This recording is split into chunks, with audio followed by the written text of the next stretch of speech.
Let's begin our story on November 2nd, 2006. The head of the US consulate in Mumbai at the time was Consul General Michael S. Owen.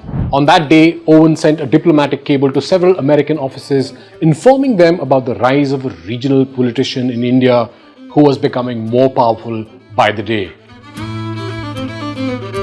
This cable was classified as confidential under sections 1.4b and d of Executive Order 13526 issued during the Obama administration.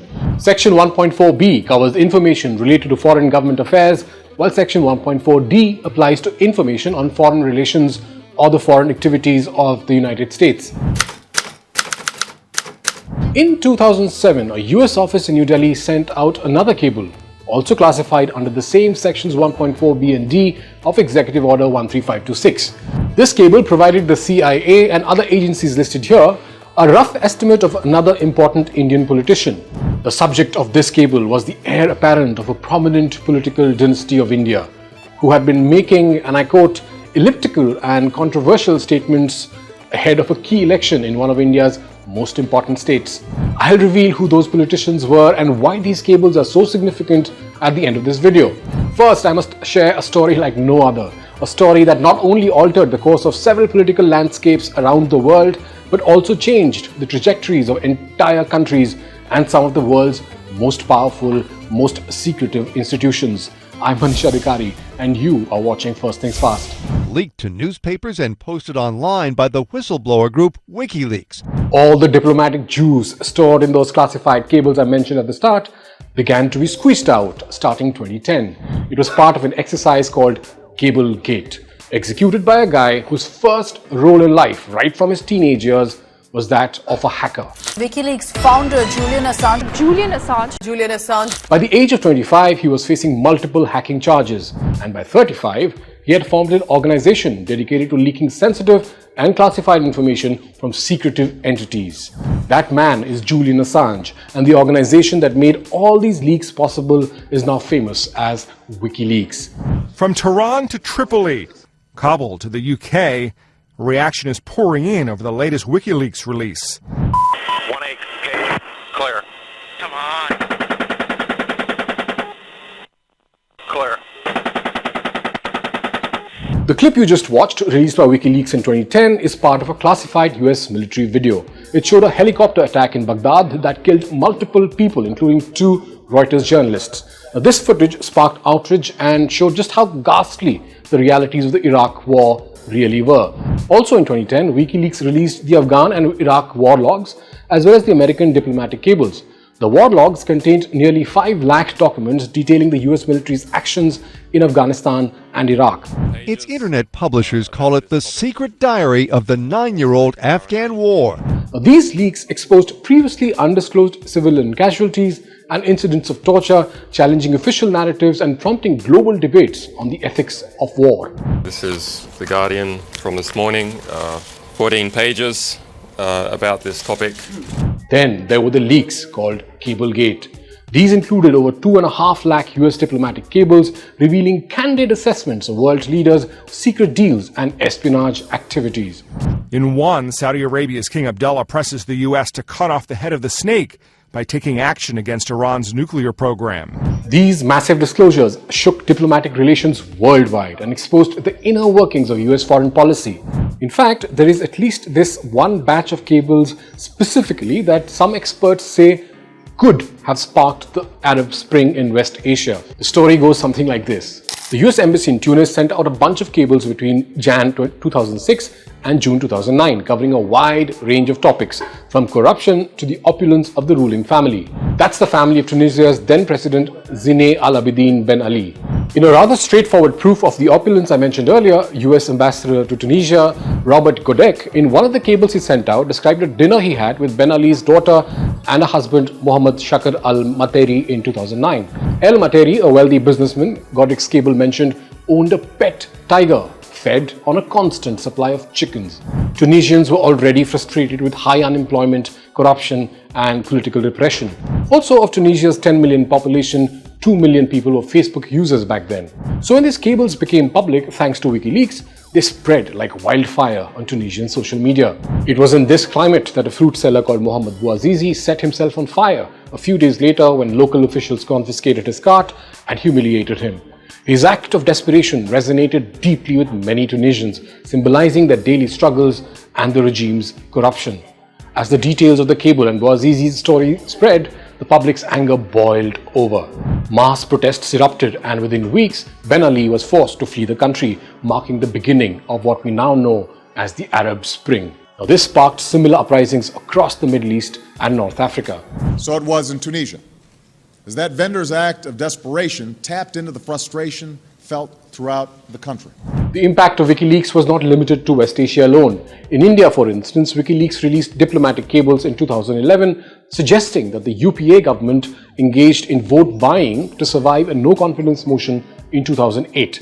Another notable cable showed that the US exerted pressure on India to vote against Iran at the IAEA, despite India's historical ties with Iran. But let me now take you back to the two prominent Indian politicians featured in those diplomatic cables from 2006 and 2007. Their rise in Indian politics provides a fascinating contrast. The first politician, as you might have guessed, was Narendra Modi. The first cable is dated November 2nd, 2006, and the second one is from November 27th, 2006. Now, I will provide you the links of both in the description so you can take a look at the whole thing. The first cable offers insight into the ideas Modi stands for and the potential for his growth as a right-wing leader. One of the passages from the November 2nd cable reads, Modi has successfully branded himself as a non-corrupt, effective administrator, as a facilitator of business in a state with a deep commercial culture, and as a no-nonsense, law and order politician who looks after the interests of the Hindu majority. Modi's backers in the BJP now hope to convince the party leadership that he can use these positive traits to attract voters throughout India. Some BJP leaders believe or hope that voters will forget or forgive Modi's role in the 2002 bloodshed once they learn to appreciate his other qualities. The cable presented Modi as a polarizing yet effective leader. Post the 2002 Gujarat riots, Modi's image was marred by controversy, but his economic reforms and infrastructure projects were noteworthy. The cable speculated on his national ambitions, which seemed distant at the time. Some think that the memory of 2002 will turn off voters, the cable says. Others say his arrogant and blunt leadership style will alienate the BJP hierarchy in New Delhi as it has in Ahmedabad, or that Modi's lower caste origins could become an obstacle at the national level. Then the cable goes on to tackle a tricky issue of Modi's US visa, which had been revoked in 2005. The paragraph number 2C says, against this backdrop of opinions, we believe that Modi's rise in the BJP seems likely. In coordination with Embassy New Delhi, we intend to continue our policy of interaction with the Chief Minister, whose B1, B2 visa we revoked in 2005 at the level of the Consul General.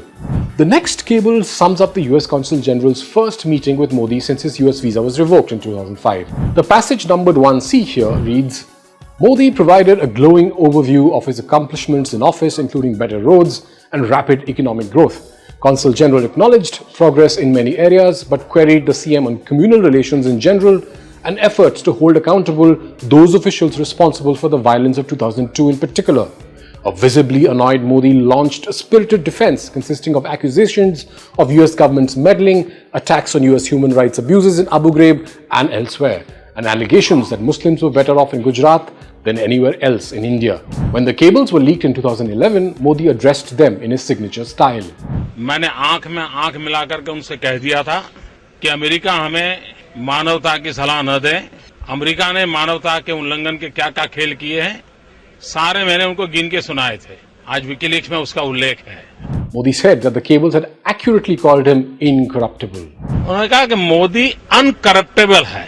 कोई व्यक्ति non corrupt हो वो एक बात है, लेकिन America ने अपना रिपोर्ट भेजा है, उसमें कहा है कि भाई यहाँ लोगों से मैं बात करता हूँ तो लोग कहते अनकरप्टेबल है। Okay, so the word incorruptible features twice in the November 27th cable.